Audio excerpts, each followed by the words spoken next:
Hoş geldin. Hoş bulduk abicim. Ay vallahi çok seviyorum. Leyla cadısı nerede?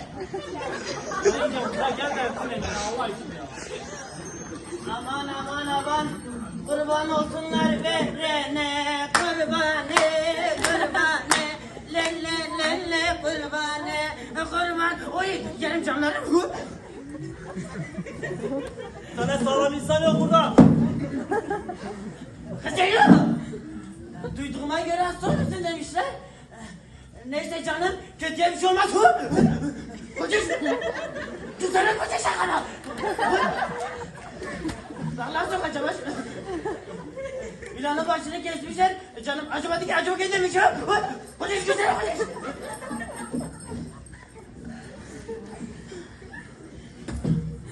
Ay yılan sen olmayasın Şahit Hacım. Tıslamana gerek yok canım. Kocuş! Babanla sokuyor kocuş!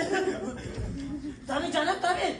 Biz eve gidelim ama bizim eve lağım suyu basmış. O kokudan gidemiyoruz canım. Kokudan yoksa gidelim gel. Allah Allah yapma ya. Kocuş! Kendine demiyor beni kocuş! Tabii. Ay.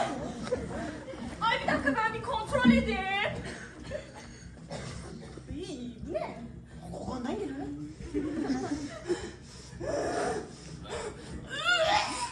Kusacağım şimdi bayılacağım. Bayılacağım bu ne? Lağım gibi kokuyorsunuz. Siz zaten ailecek lağım gibisiniz lağım. Ay. Ya Leyla Allah için otur ya otur Allah için. Ya yengeciğim. Yemekte sipariş ettim gelecek şimdi. Bu gece de burada yatarız oldu gitti ya. Yok canım biz rahatsızlık vermeyelim. Ne? Ne nasılsa kocuş? Kocuş! Kanıyoruz tamam mı? Ay. Ev değil mülteci kampı mübarek.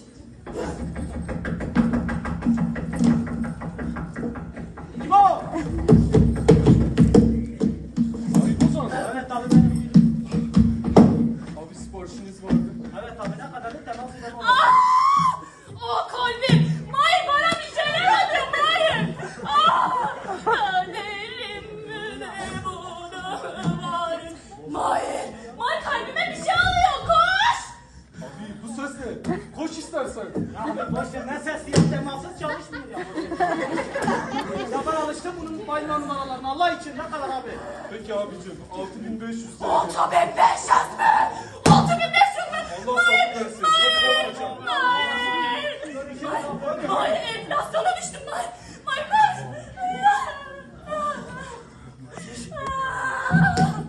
Kız! Kız kalk kız! Kız kalk yemek yap kız!